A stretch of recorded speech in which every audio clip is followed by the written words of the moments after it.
What's up, everybody? Welcome back to another episode of the One More Rep podcast. I'm your host. My name is Joseph Percher. This time I am with the pro crew. I'm with IFBB Pro Mike Condell. IFBB Pro Luke Pritchard is habitually late, as you guys know. So he will be joining us later on. Plenty of bodybuilding questions for Mike and I to get to first. I thought this was interesting. Somebody said, what are green and red flags when it comes to an incoming or new client?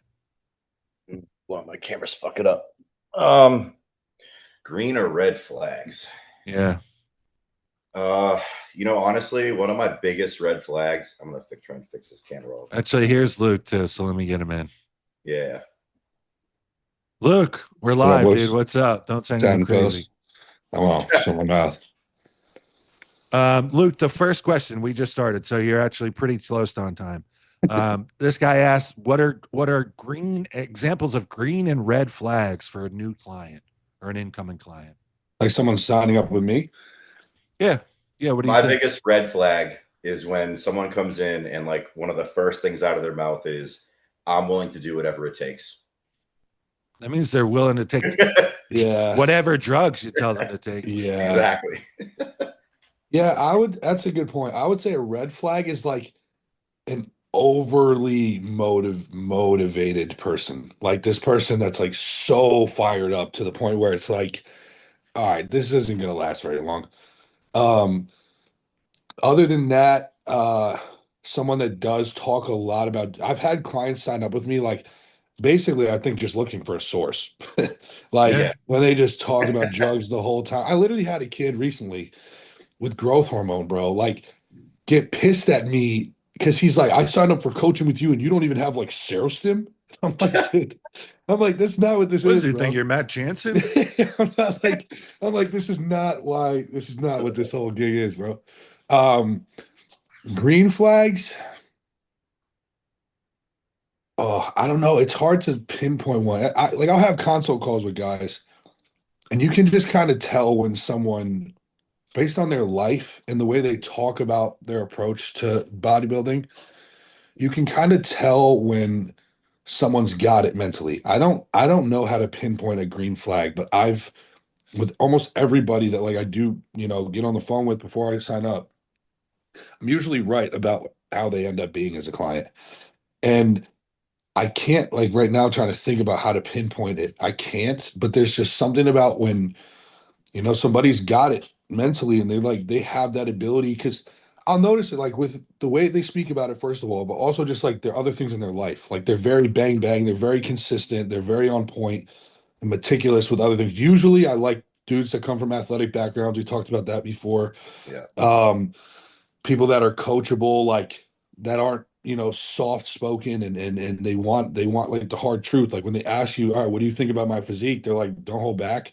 And when you tell them what they need to work on or what the timeline looks like for whatever their goals might be, they're not butthurt. They're like, all right, cool, let's do it. Right. You know what I mean? It's just something about like a feeling you get when you talk to somebody before they sign up. You kind of know, but I can't really pinpoint like a green flag. I will jump in and just put words to this. And it's actually, ironically, a lack of words. Like when someone is just very receptive to things and you send them, you say, hey man, this is the price. And they say, yep, no problem. Yeah. Or hey man, this is how I typically do things. This is kind of based on where you're at. This is how I see things initially starting. I want to get lean, and they're like, yep, got it. And that applies because that applies for them as a client too.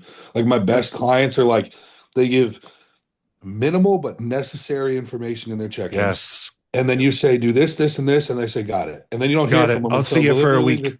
Yes. Yep. And the guys that are fucking around the most, I'm on the phone with every single day. Yeah. The guys that are overly going out of this all goes into what we were already talking about, but the guys that want to tell you what they are about instead of just showing you what they are about is a red flag. Yes. Man, you're never going to have to worry about me. I'm really low maintenance. I'm a hard worker. I'm going to do whatever you say. I'm the type of guy that just gets the plan and goes to work. And it's like, but I've heard from you every day for 14 days straight. Like, are you low maintenance? And if that's like, my guys know, man, I'm available. I talk to my guys all the time. But when you say that and then you warrant that, I don't take you that seriously. Like, if Yeah. you don't have the self-awareness to realize that you are high maintenance, Yeah. that might cause a break in the dynamic at some point. Yeah. Yeah. I always say, don't talk about it, be about it. You know what I mean? Like, There's- and everything with bodybuilding, you get so many guys, even like pro athletes and everyone that's out here fucking talking about how hardcore they are and locked in they are and this, that, and the third. And Locked in. it's like, yo, the people that speak about that stuff the most are always the ones trying to compensate. Like, if you're really doing it, you're just doing it. You know what I mean? Like, the guys Bro, I the know that are progress on their speaks for shit- itself, bro. Exactly. You don't It have to say shows a up. fucking word. Exactly. You Exactly. don't have to say a word. Exactly. If you look way better every time you get on stage, dude, I don't need you to say Yeah. a fucking thing. I Yeah, it know does- everything about you. I Yeah. know every single thing about your life, Yeah. how organized you are, how you structure your finances, how your Yeah. relationship. I know everything about you. If you Yeah. show up and you're 10 or 15 pounds better every year on a bodybuilding stage, I know everything about you. Yeah, it didn't happen by fucking accident. I'll tell you that.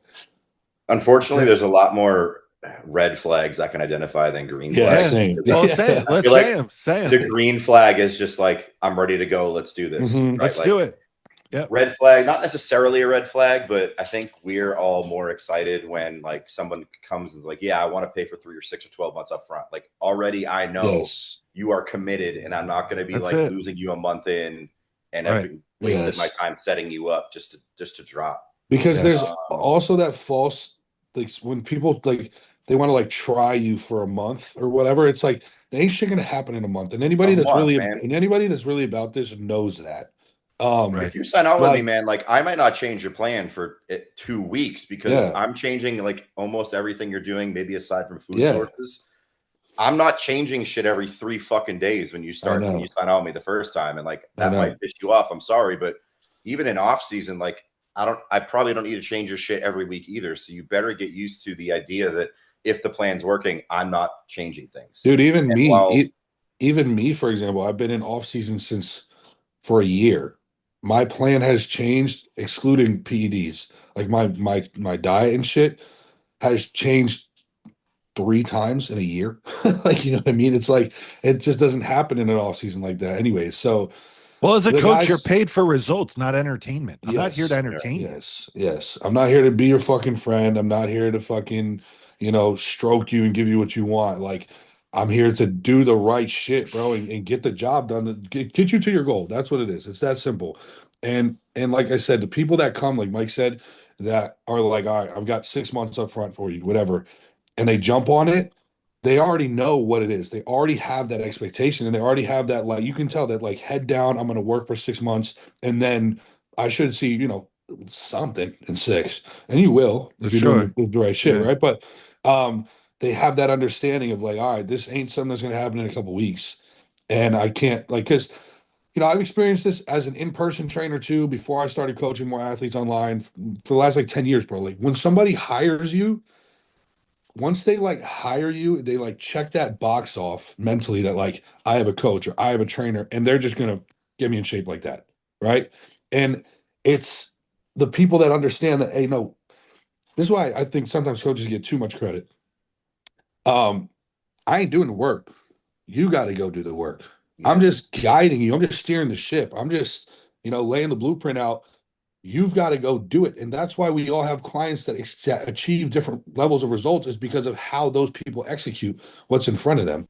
We're giving probably like Joe, Mike, myself, all of our clients we have coaching style. They're all probably on similar types of things. We have similar types of approaches with most people. But people, it's like I said, experience a different results at a different rate because of how they execute what's in front of them, their work, not ours. You know what I mean? Yeah. And I think that's the willingness to jump in the deep end and be like, all right, we're letting this rip for a year. It's like you said, Mike, a very green flag and understanding. And like my best clients are like that. Mhm. They all know. You know what I mean? Those are So- the guys, like, people that will listen to this that are not coaches, or especially that have not had a coach and they don't really know what the whole dynamic or the service is like. I've seen people leave comments when I discuss this topic where they're like, "Oh, you're such a greedy coach. Like you expect someone to have 6 months up front as you sit on your couch." I'm like, okay, let me express this beyond just like the income aspect of someone paying you for 6 months or a year up front. It shows me two things as a coach. Number one, it does show me that you have financial stability.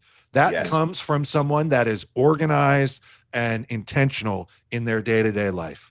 Number two, it shows me, like you just described, Luke, that you have the ability to delay gratification until after you've put the work into it. So you aren't paying me and saying, here's 1 month, show me what you can return to me in 1 month. No, you're paying me for 6 months or a year because you are saying like, okay, I'm going to commit to this for long term.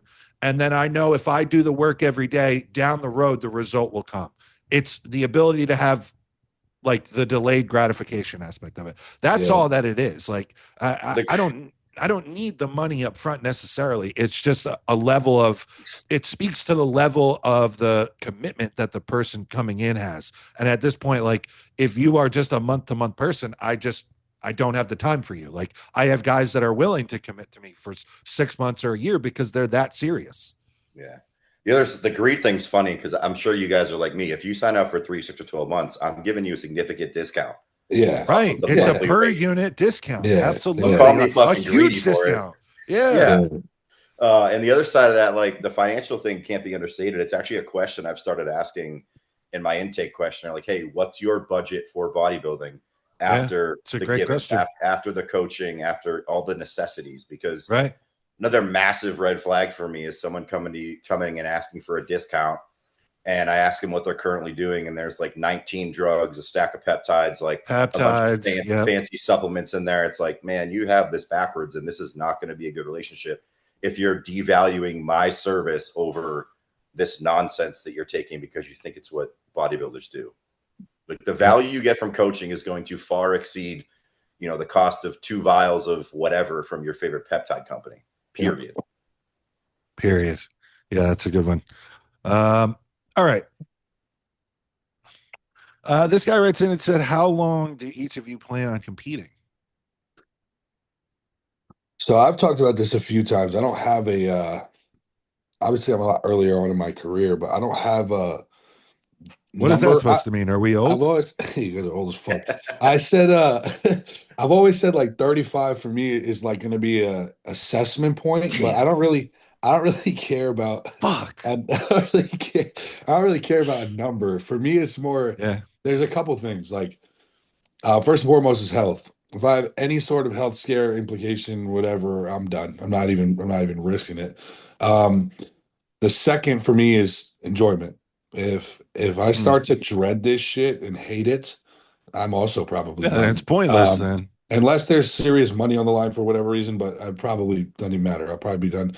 And then the third reason is once I feel like, even despite health and despite my love for it, once I feel like I have brought my best and now I'm like past my peak and kind of doing this and I'm still getting on stage, but I'm not getting better, that will in turn probably destroy my love for it too. But I'm done then because that's the sport to me, is getting better every year. That's bodybuilding. If I can't look forward to like, if I know in my heart, like, oh, well, my best look was 3 years ago, but I'm going to take all the drugs and do all the shit and operate the same way and just look like a bag of milk, I'm not getting on stage.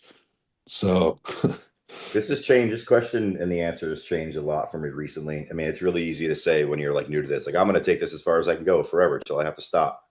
But let's assume you do make it to the pro leagues and you start competing. What you're likely going to find is that the promised land isn't promised. And what you liked about bodybuilding probably disappears when like your best is no longer like good enough. Right. Like, because that's the reality for a lot of people that get their pro card. Shit, most people that get a pro card don't even compete.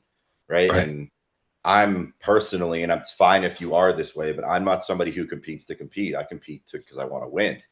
And this year, especially having gone through what is, I would say, rather typical for a fringe Olympia guy like me, of 40 weeks straight of doing this. Granted, there was a rebound in the middle, but there really wasn't a break. We didn't like come off and do health stuff. We didn't, because there's a time for it. It was always regimented. Even when there was more food and less cardio, it's still extremely regimented. And man, I'm fucking tired.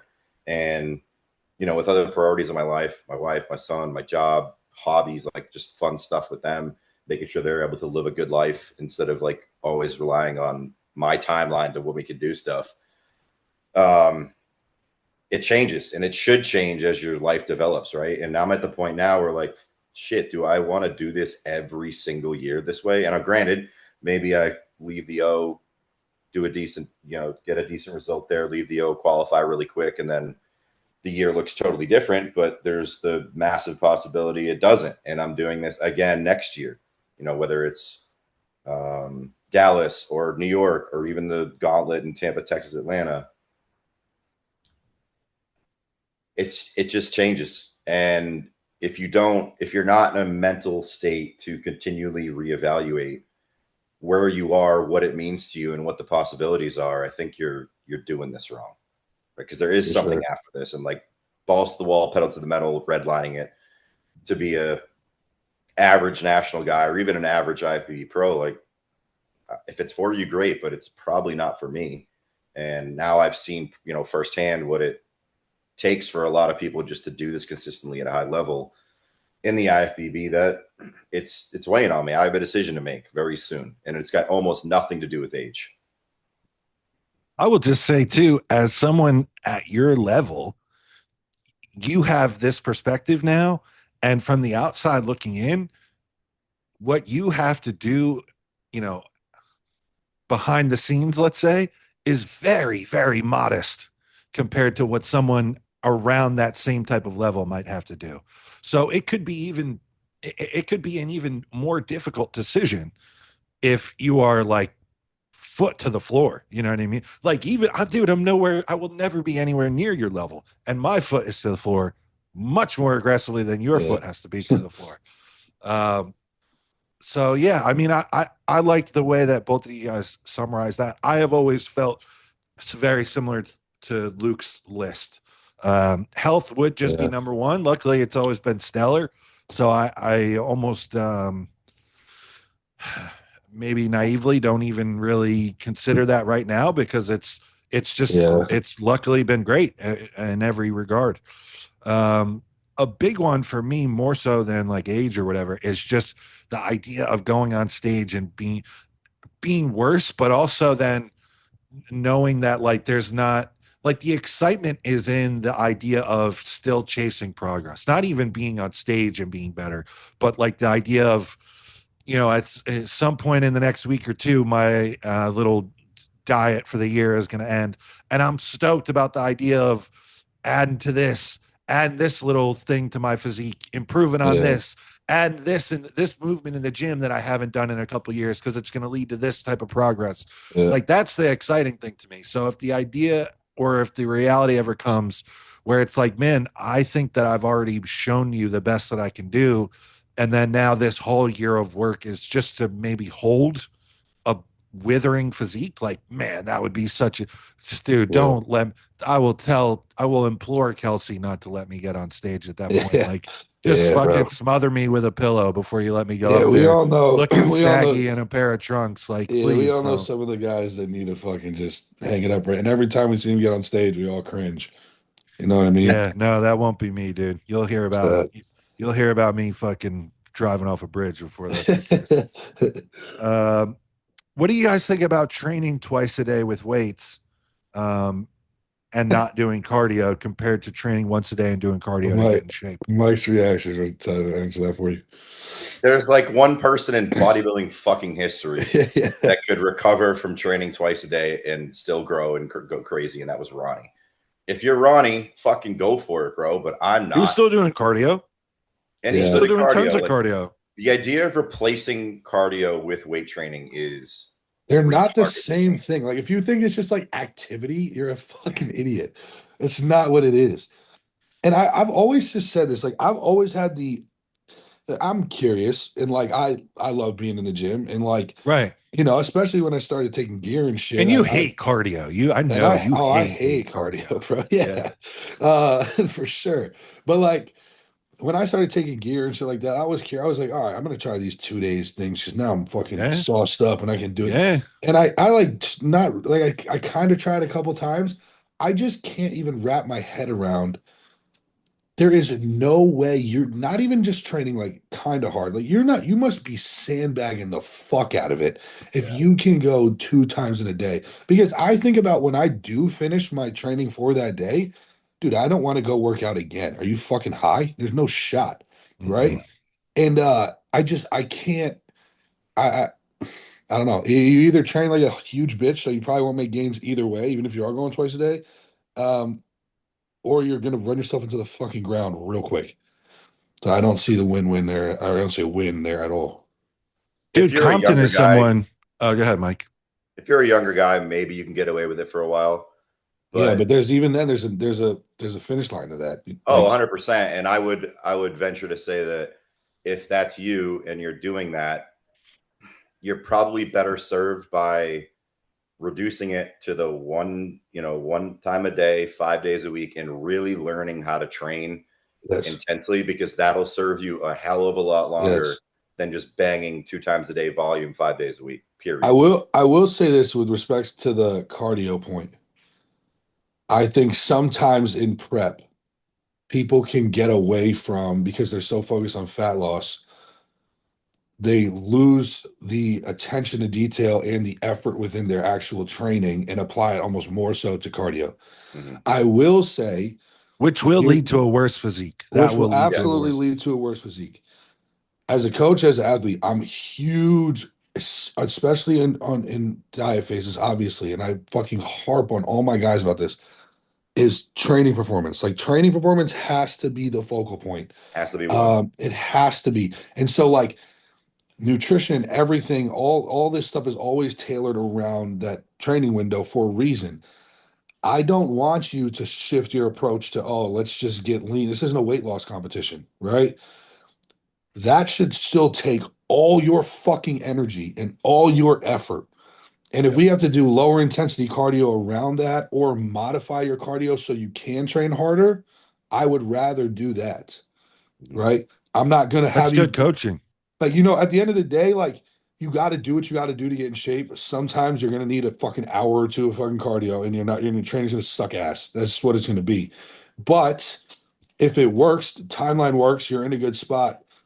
I'm always going to prioritize training first. So like if you start to notice your performance dip, um, and you're doing whatever cardio you're doing, I'll modify that, maybe scale that back or scale the intensity back so you can apply more effort to your training. But like at the same time, people also have this like mental acceptance of being a bitch when they diet. And I understand you will get weaker or you mean at least you won't get stronger in most cases. But sometimes people just like accept it too much to the point where like by the end of prep, they're like, oh, well, yeah, my training performance slipped a little bit. And I'm like, well, what do you mean? And they're like, well, I was pressing, 120-pound dumbbells. Now I'm pressing 95s. I'm like, that's not where was that? Why didn't you tell me that at any point in the last 18 weeks? Like, that's not good. Like, it's because they'll let like 5 pounds go here and then a Yeah. couple reps here. And then all of a sudden, after the course of a 16 to 20 week prep, they're 30% weaker. And it's like you have to mentally, you're still a fucking juice head and you're still eating 5 to 7 meals a day. There's no reason why you can't at least get close to maintaining performance. For the majority of your prep, I'm going to wipe the last 2 to 3 weeks, but for the Right. majority of your prep, and you have to be fucking on your shit and fucking anal about prioritizing that because your physique will fall away. It'll run away I from you. understand the aversion to the logbooking.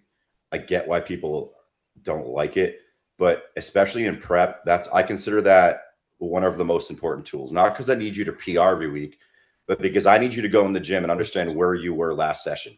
And like Yeah. if you lose a rep or you go to drop half a plate to stay in your rep ranges, fine. But under no circumstance should you look at that logbook and see a steady trend downward for the entire prep. Yes. And you're 100% spot on that people just like accept it. I don't know if people like don't believe me or like think I'm special, but like The only lifts that I lose significant strength on during prep is pressing. And when I say significant, it's like maybe 10%. Yes. Yeah. The rest of it is either staying the same, losing a rep or two here or there, or even in some cases getting better. And if that's not you, you probably need to look at one, how you learn to train and if you can be better with it. And two, are you just being a bitch mentally? Because there's no world where, unless you're literally running on fucking E, like no carbs, just protein and vegetables, doing a shitload of cardio, potentially not sleeping, where training should take a backseat like that, period. And you can lose a shitless, I mean, you have to have some tissue on you, but you can get a shitload of fat loss out of just training really fucking hard the entire time during prep. That's and my then point. leaning on cardio when you need to, not That's because my point. we're in prep, so we're gonna do cardio. Yeah. Well, that hard training, like it's twofold, because those guys always report that they get leaner on less cardio. Yeah. And then that's a physique that looks more like a bodybuilder at the end. We're not endurance athletes, bro. We're not running marathons. Like, we're trying to be jacked. I will say it's a whole conversation that we could rant about, but a big part of that is good coaching too. I think there's like horrible coaching where I hear stories where people tell me this and they're like, yeah, my legs were down an inch and I could barely even move the weight that I normally warm up with. And it's like, well, what was your refeed cadence like? Like, how often were you checking in? And it's like, oh, well, I just checked in once a week the whole time. And, there was 4 refeeds in 16 weeks. And it's like, oh my God, what? Like, that's not how it should be, guys. Like, that's a crazy thing that I hear more and more about. Like, more frequently I get on consult calls with guys that are like really quality clients, and then it's like I hear some of these stories of like well-regarded contest prep coaches, and it's like basically a linear diet, just straight down the whole way. And it's like food down, cardio up, and that's it. Nothing else. That's it. And it's like checked in once every 7 days or once every 6 days, maybe. And it's like, I'm like, dude, what? Like, this process, it's just that's not someone that puts a lot into the job of being a prep coach. Like, it requires a lot if you're going to do a good job. I agree. Somebody, you know what I mean? All right, staying on the prep topic, do you guys think that estrogen must be crushed during the final stages of prep to be all the way in shape? No, not crushed, but I don't see I personally, I'm playing it safe. If I'm trying to really elicit someone to get like real dry, I'm taking it way down there, if not all the way bottomed out. I don't think at that point, like, I'm talking on getting on stage, right? I'm not talking about the last 5 weeks of prep. I'm talking about when it's time to get on stage. Like, I don't really see a need for like estrogen at all, any sort of fluid retention just from that standpoint at all. You're going to feel like shit, obviously, but you're going to feel like shit regardless. And then you'll bounce back out of that pretty quickly. But I don't know. That's my opinion on it. I'd rather play it safe and just get fucking dry as hell. Especially if you're still in the amateur ranks doing like a qualifying show. If you have to crush estrogen to win a qualifying show, like, no. Because like Luke said, you're going to crush it. Then you're going to feel like shit for the weeks afterwards where you're still trying to trend toward a national show. So I think it has to be situation specific.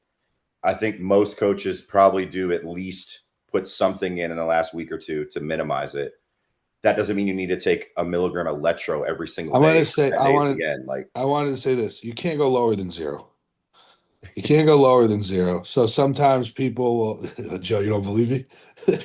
I don't. And especially because from what I've seen, and then I've even recently heard a rationalization that makes sense as to why, because for a long time I had known about a particular process that resulted in some of the wildest peaks that we've ever seen. And I would see the protocols and I'm like, why would he bring this beyond this? Like, this looks so beyond even what is required.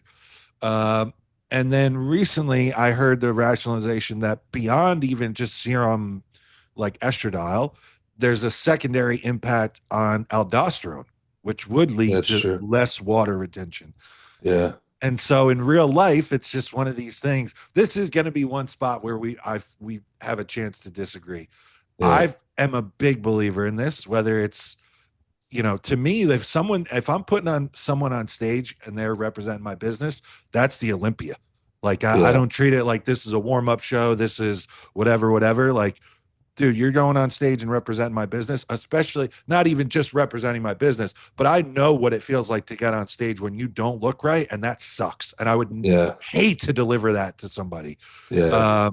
And so a lot of times, kind of like you said, Luke, I will try things out and test things in the weeks leading up to it, including water intake, just to see, does this body look better, dry or reduced? But for the most part, it is something, because for me, I like to bring guys in with all of the bodybuilding inputs that make someone look like a bodybuilder. I'm leaving them in. We're not pulling tests. You're going to shoot your GH the night before the show. So that is bringing water retention with the idea that it's intramuscular water retention. Yeah. So then to clean up anything that might be left over, I absolutely am bringing E2 way down. I will also give you the full context as to why I feel this way. And maybe it's differently than you guys. But my initial experience as a full-time coach was with a faction of people that don't use any aromatase inhibitors as part of their standard process. So I had an entire season of coaching people that I was told very clearly not to use aromatase inhibitors at all, right? The Cycle Design manages this. Were you really? Oh, yeah. That's so crazy. So I did this, and I watched guys struggle to get in shape during the initial process and then not look all the way dug out dry on stage. And then many of those same guys stayed with me even after I left. And then using a different process where E2 was managed throughout and then even pushed down at the end, those same guys now look fucking wild peeled on stage. Yeah. So having that experience, maybe it's different than someone else's, experience or context, but having lived through that with my own eyes in real life, man, you would be hard pressed to see someone that I'm putting on stage not managing it at the very end. I agree. Like I said, I don't see a reason for there to really be any fucking E2 left at that point. Like, why I will say this. I think I even overdid it on myself this year because I went crazy wild testing things out. Yeah. Very similar to one of the protocols I kind of alluded at earlier, where it was multiple milligrams of Arimidex, which is, I would look at that prior and be like, why would anyone do this? Why would anyone go beyond just one a day? Even one a day is a lot at the end. Why would anyone do this? And apparently there is this kind of aldosterone management that comes in, right? But for someone like me, tall, skinny, white dude, naturally, that was way too much. And I think it ended up pushing me flat. So I think that's the way it cuts the other way, is if you crush this too far for certain people, you will go flat. And it's the type of flatness that you can't come back from. Yes, exactly. It's like a lifeless flatness that you can't come back from. I watched it. I have pictures of myself all throughout different parts of prep when I was managing it harder than others. And there's no doubt about it that there's a fine line. But I'm with you that I kind of, especially until you have someone's body and put them through that, you are kind of guessing. Like you kind of need multiple seasons or multiple showings 100%. With someone to know. So first time with someone new, I'm going to err on the side of them being dry. Yeah. And if next time I realize, whoa, that pushed them too flat, then next time I will pull back on it. Yeah. Some people need fucking all the Arimidex, all the Letro, all the Nova, and every fucking thing you can think of. Especially if you're leaving 8 IUs a GH in with somebody. Yeah. And they might need it. But then, like you said, like others, like it just depends on the body type and it depends on the situation. I would say though, like most of the time, you should be bringing that shit pretty low. It's just how aggressive are you going to get with that stuff? I also watched it during that one season that I was talking about. I watched it inhibit the actual fat loss process. It's not even just like fine tuning the look at the very end. If it's not managed at all during the whole process, you're going to struggle to lose those 100%. estrogenic spots of fat, like your Yeah. glutes, your lower And your back, hips and like shit. yeah, exactly. That's exactly what I saw in real I life. I mean, that's like literal female properties. Like that's literally like if you have like if your estrogen's running high, like you'll Yes. start to notice excess body fat in those areas. And it's like, different. Like you can run all the masteron in the world, dude. yeah, It's not the different same, than running aromatase inhibitors. Yeah, It's yeah, The different. aversion to anti-estrogens has kind of gotten crazy. Like Crazy, right? Can you design a cycle for somebody if you know enough about them to avoid them? Like absolutely. For most of my time now, off season and a lot of prep, minimal if zero anti-estrogen. Yeah, same. I've found a spot where I don't need it. Like I've got my ratios down, but that also took me years and years and years. Think about how advanced you are, though. You know, right? And Jacoby's also been my coach for like 4 now, so we've done this a few times and we know. So this is an established team too. Like that's what I was saying. Correct. First season with a guy, it's like you have to play it by ear. If you're going to tell me that you're not taking anti-estrogen because it's just simply because you think it's bad for you, but you don't have any blood work to back it up to tell me that you're low enough or in range on the things you're already taking, that's just moronic. It's also so retarded. It's so fucking retarded. Like everyone's worried about your lipids, right? Your fucking lipids. Run 2 grams of masteron and then tell me what your lipids That's what I was about like. to fucking say. That's what I'd say. You're worried about 0.5 milligram of Arimidex 3 times a week, but you're going to take another 750 milligrams of masteron instead. Yeah, you're going to do a vial of retarded. You're going to be bald. You're going to be bald, and your fucking arteries are going to clog, bro. Well, like the bald part, yeah. But like when we're talking about pre-contest, who fucking cares what your lipids look like, bro? You're cooked anyways 3 days out. We're getting into a different topic here, but like, man, overall, if you're worried about your blood work like 2 weeks out, like fucking what are we doing? Like, but also you're gonna survive the train. A lot of the stuff we're talking about is honestly makes it you can get all the benefit that you need from it 7 days out. Yeah. Yeah. But 100%. Also, I just want to say this one more point about like the fear of AIs and shit. Everyone's worried about, like I said, all the health implications on whatever your lipids, yada yada yada. But having rampant high estrogen or having to take more drugs to compensate also is not healthy. Like the reason that you have aromatase inhibitors even there to use is to keep you in a healthy range. If you are keeping yourself in a healthy range, it's not inherently unhealthy. If you're using 0.5 milligram of Arimidex here and there to monitor things and control estrogen, like Joe said, for your off season into the beginning of your preps, whatever, you're not gonna fucking die, bro. You're probably helping yourself out. You know what I mean? The only Go ahead, sorry. I was just gonna say that a big part of this like fear or whatever is that there are some clinical trials where people, I believe it was women that were using it, and they use so much aromatase inhibitor that they were crushed in terms of E2. So whatever the results yield in terms of showing negatives, you can't, it's correlation. It's not causation. Yeah. Right. Like, are we sure that just having buried E2 is not what's causing this? We're sure it's this drug, because I've taken those drugs and had them land me in range for an entire year, and everything looks fantastic even when I'm on fucking 3 grams.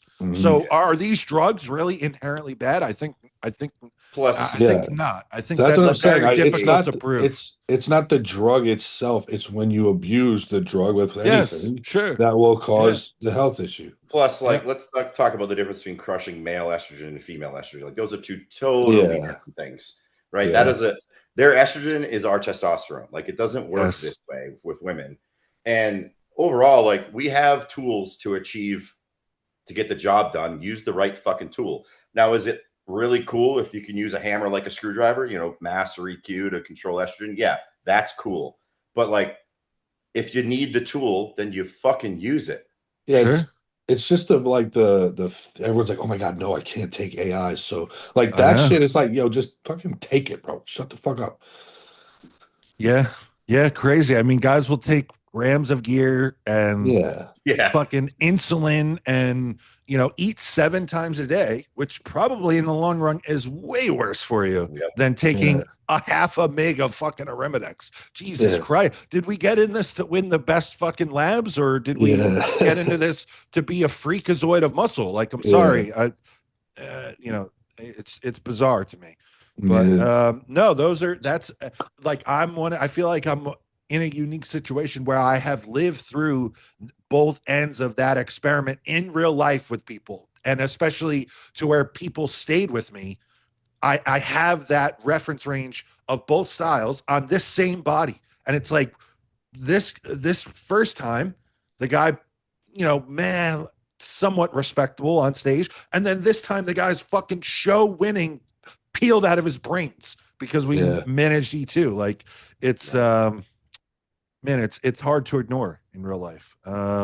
This guy wants to know before we move on. Yeah. Guys, like, don't do this on your own. We're talking about some fairly advanced shit here.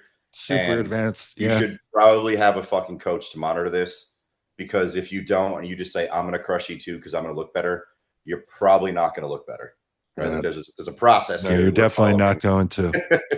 You're definitely not going to. No, think about combined all the experience and situations that we've seen, like, and this is not just to pat us in the back. That's anybody. I have, I have the podcast with Mike and Tom. Like, these guys have lived through it all, seeing all different types of clients, and what went into the peak, what went into the prep, what their off season was like. Like, these guys that try to coach themselves and then, like, simply want to get on a console call or ask a podcast a question and think then they have it all figured out. It's like, man, you can't honestly say that you take this lifestyle seriously if you are not investing in a coach. Like, it's crazy to me. Real quick, this guy just asked how my DNP experience was. So I'm on round 2 of DNP. I did 5 days, 200 milligrams daily, for, a quick run. I did like 7 to 10 days off of it. In between, I'm back on it right now. I'm on day either 4 or 5 again. I have not increased the dosage at all. Some observations I will say from the first run. The first time I went through it, I didn't feel much. And then about 2 or 3 days after I stopped, the visual difference was apparent. I woke up one morning, all of a sudden, and I was like down 6 pounds and looked totally different. And that was after already being like really lean. And then this second time that I've put it in, going into day 3, I was like, maybe I'll try a second capsule per day. Fuck it, right? Dude, and I barely slept that night, and I woke up the following morning sweating my fucking dick off, drenched, crazy. So I was like, okay, I'm not going to do that. I'm going to stick with the 1 capsule. And the second time, same source, same bottle, even same dosage, everything. It has hit me way, way harder, which I found so interesting, because it's just all of it's the same. All of the other parameters are the same. And it has just hit way harder the second time. And so I'll probably do this second run for 7 days. I'll not take it at all for 2 days, and then I'm going to actually start like my rebounder off season. So that's been my experience. I would 10 out of 10 not recommend that anyone ever do this.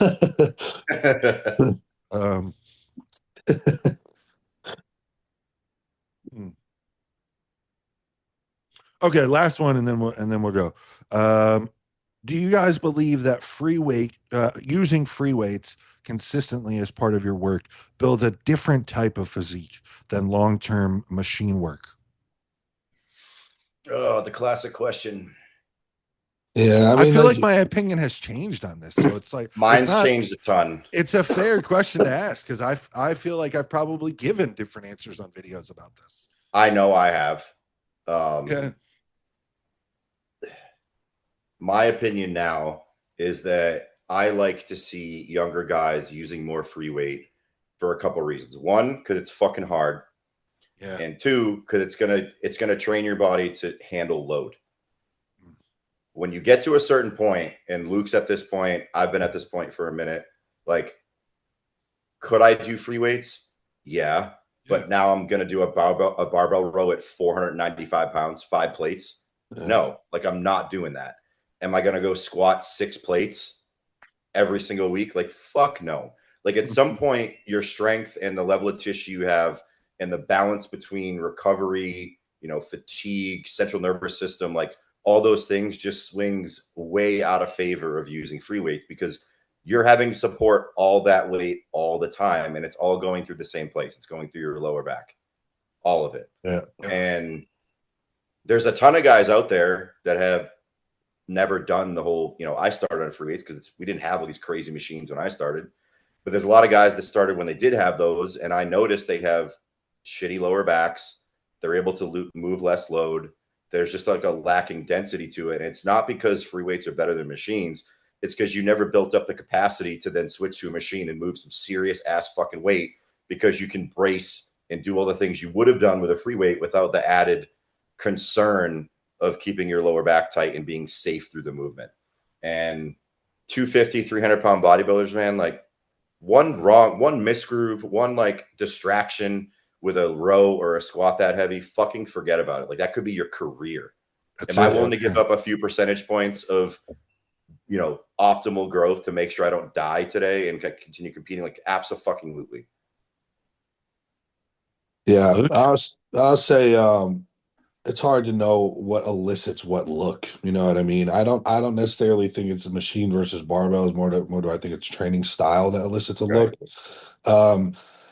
However, I do just think I just have more respect for dudes that just like to rip around a barbell sometimes, bro. Like, and I'm not saying because I honestly, when I look at my training now, I have very few movements that I can even use free weights with because of the reasons that Mike just said, and like even dumbbells at a lot of these gyms don't go heavy enough, and things like that, and even the machines, like sometimes I'm not like it. A lot of the machines you even max out sometimes. It's like it's a pain in the ass sometimes to find ways to progress. But like, um, I think that the guys that came up with a barbell in their hands do usually are just kind of typically more of the savages in the gym and typically have that denser, thicker muscle to them. I don't think though there is a direct correlation to like a look and what load they're holding. You know what I mean? Like I don't think that matters, but that's just a preference thing, really. I have looped all around on my opinions on this. I kind of feel like it does change someone's look when it's such a long-term thing though. Well, that's what I Like mean. it's like not just like, okay, for this prep, I'm gonna really train with free. No, like I think a huge part of it is how the fibers are like initially developed. So like when you look at someone like James or something, we talked about it, or the way that Dorian trained or whatever. Like I think that when it's like that is how you started and see through it. We're talking those guys were after it with barbells and dumbbells for 10 plus years before they ever transition.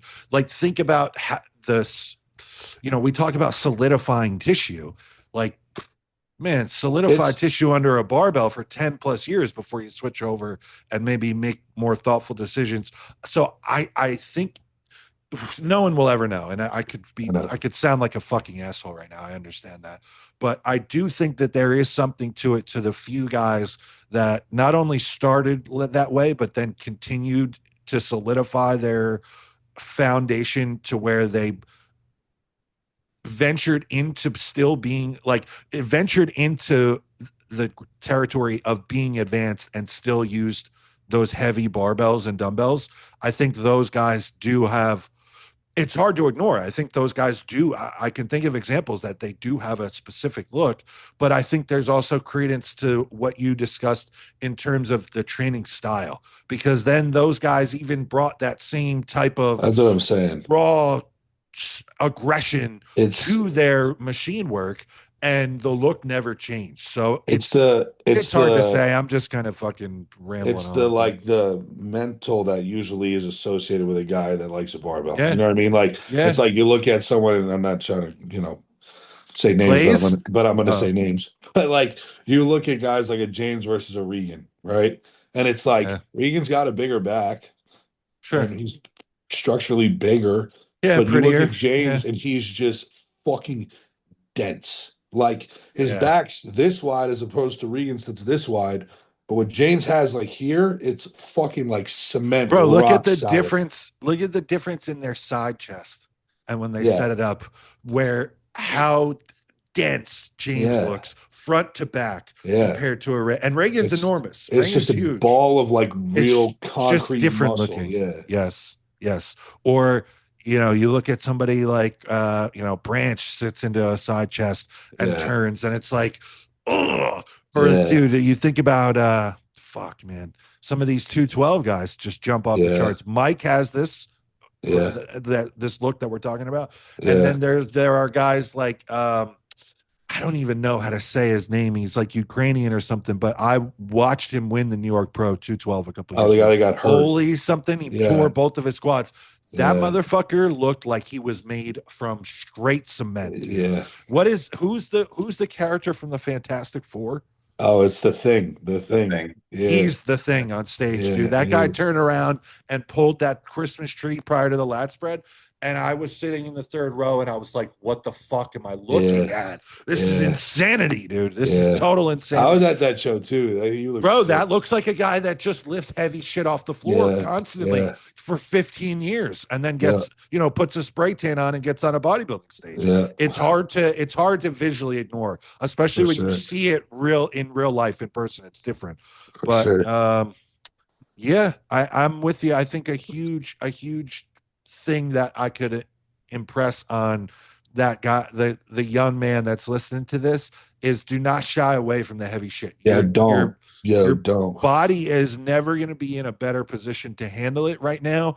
And with the current climate, the way that bodybuilding is, you will pass a lot of the guys in your age bracket by being the bad motherfucker that wants to lift heavy weights. Yeah.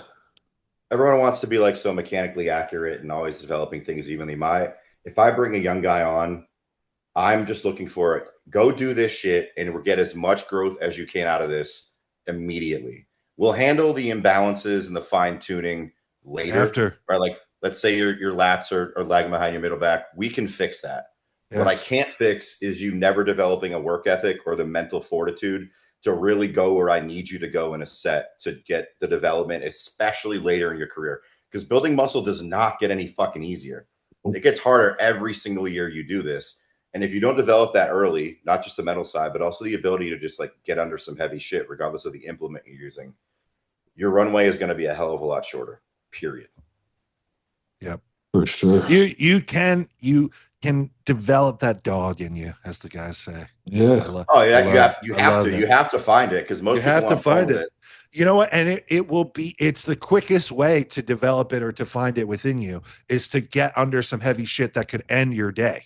Like you're not going to get there the same way on machines. It's just a cold hard fact. Like there's a confidence, and I've talked about this. I think that there's a confidence that carries over to every other aspect of your life when you know that you are a bad motherfucker and you can go into the gym and get under some heavy weights that no one else is willing to get under and do some shit that other people are not willing to do. You start moving in your day-to-day life with a different level of confidence.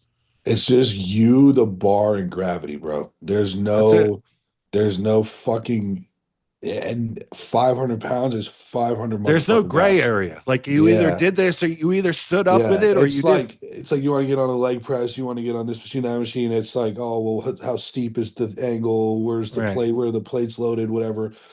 500 pounds on a motherfucking bar is 500 pounds. And if it's on your back and it's either going to eat you alive or you're going to eat it, bro. Right. Like so one way or the other. And you're either ending up on the floor or it's ending up in the rack. Like you decide. It's just like fucking old. It's just like the most like testosterone filled shit you can do, bro. Yeah. Just like alpha shit, like real. It's why like we all started this stuff, bro. And now we're all spoiled in machines, and they do make more sense in a lot of cases. But if you're a young dude, do not look at the guys at the top right now and train like them. Please don't.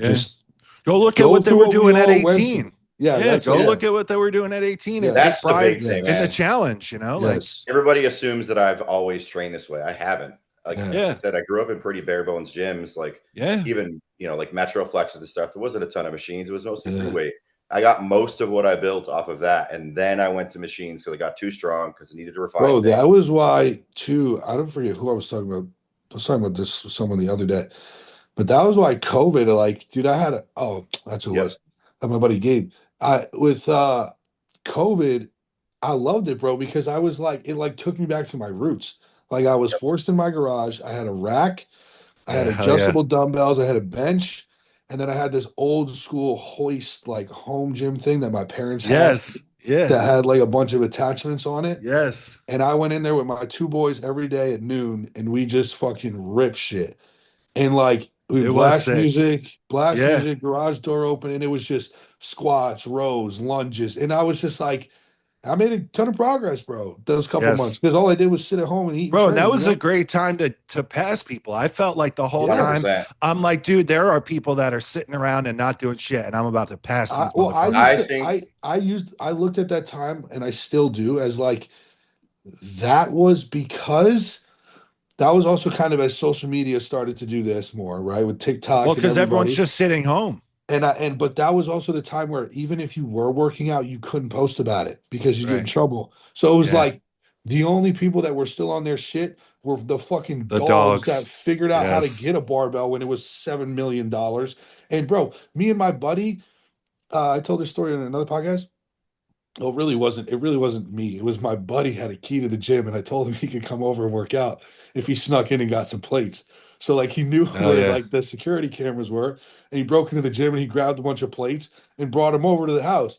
And then we were set because at the time I had a bar, a rack, everything, but I only had up to like 315 or something. So I was like, we need more. And so he went and just brought, and then he ended up bringing them back. But like whatever Yeah. it took, bro, whatever it took. You know what I mean? Bro, it And was like sick. I was at my parents' house in the Jersey Shore. They had a back room that had like room for me to Yeah. put some shit. Bro, I bought a leg press on Marketplace, a crazy vertical. This thing looked Yeah. like a fucking torture like device. that, yeah. This guy brought it over, dude. I was doing that. I had a Stairmaster back there. Like you said, I had a Yeah. weeder like cable set up. Bro, I Mhm. can remember driving my old man's truck out to the middle of Pennsylvania to meet this fucking psychopath for a half of a rack. And it was like Yeah. one of the best days that I'd had as an adult. I'm Yeah, like, fuck yeah, dude. I'm gonna be able to squat. I'm gonna be able to That's what I do did. all That's this what shit I- out of here, dude. Like, That's what I did to get my barbell, bro. I drove like an hour and a half to Yeah. some rinky dink fucking no, gym. bro, I drove fucking 6 hours way out to get this That's fucking crazy. thing by myself, dude. In my old man's Yeah. Ford, just listening to music. I'm like stoked the whole way there. Dude, I'm stoked on the way back that the guy didn't bring fucking guns or something. Yeah. I'm like, hell yeah, dude. This is Yeah. gonna aid in the process. It's such So- a crazy time, bro, to think It about. was, man. So, I It honestly was think wild. what we just talked about is why a big reason why I ended up getting my pro card in 2021 because I trained the whole time. I had Yeah. access to a little tiny ass room in a like a church rec center that had a Yeah, Smith hell yeah. machine, a cable stack, and a barbell, and that was it. Yeah. Still fucking got it done. Still put on like Yeah, 12 pounds bro. in the You don't offseason. need all Hell this shit. yeah. And if you're only doing this when shit's convenient, like you're not fucking making it. And so if you only train on machines and you're averse to barbells, what do you do when you walk in or you travel into a smaller gym? You don't train. Right. No. That and it's like, dude, it doesn't matter what gym you go to. Like some guys have a travel schedule or whatever. Yeah. Like 405 is 405 everywhere that you go, bro. you know? That's what I'm saying. So, dude, it's so sick though. Think about how sick that we all are. That we're so excited talking about like these half-assed, like whack training COVID stories, and Yeah. it's like, Bro, bro, it this was so means this fun, much bro. to us. You know what I mean? Like, It's cool too because Cool. the two kids I trained with, I had like those two buddies of mine come over every day. One of them doesn't compete anymore, and the other one, he was like starting to get into bodybuilding, and now he's like competing as a classic guy at like the national level. hell yeah, And he thanks me all the time. He's like, bro, That's like that the was start like of my it. introduction. He was like, that was Yeah. my introduction to real bodybuilding. hell yeah. And I was like, yeah, shit was fun as hell, bro. That's a fucking sick like genesis of this guy's journey. You know what I mean? Yeah, it is. And then like when I won my That's pro sick. card too, the other buddy of mine that I was closer with at the time, I haven't seen him in a while, but that stopped competing. He reached out and was like, bro, like still to this day, like those garage sessions were like the best of my career, da da da. And like that's the people that love this shit, bro. Like that's why we get fired up is because it's fun, dude. This shit is Oh, cool, yeah. bro. It's fun as hell just to put a bar in your hands and just fucking scream and blast music and be douchebags. Hell yeah. Hell yeah. It's fun as All hell. right. That's a good spot to leave it. Yes, sir. For the pro boys, for Mike Condell, Luke Pritchard, I'm Joseph Pritchard. This was the One More Rep podcast. Until next time, guys, we are out.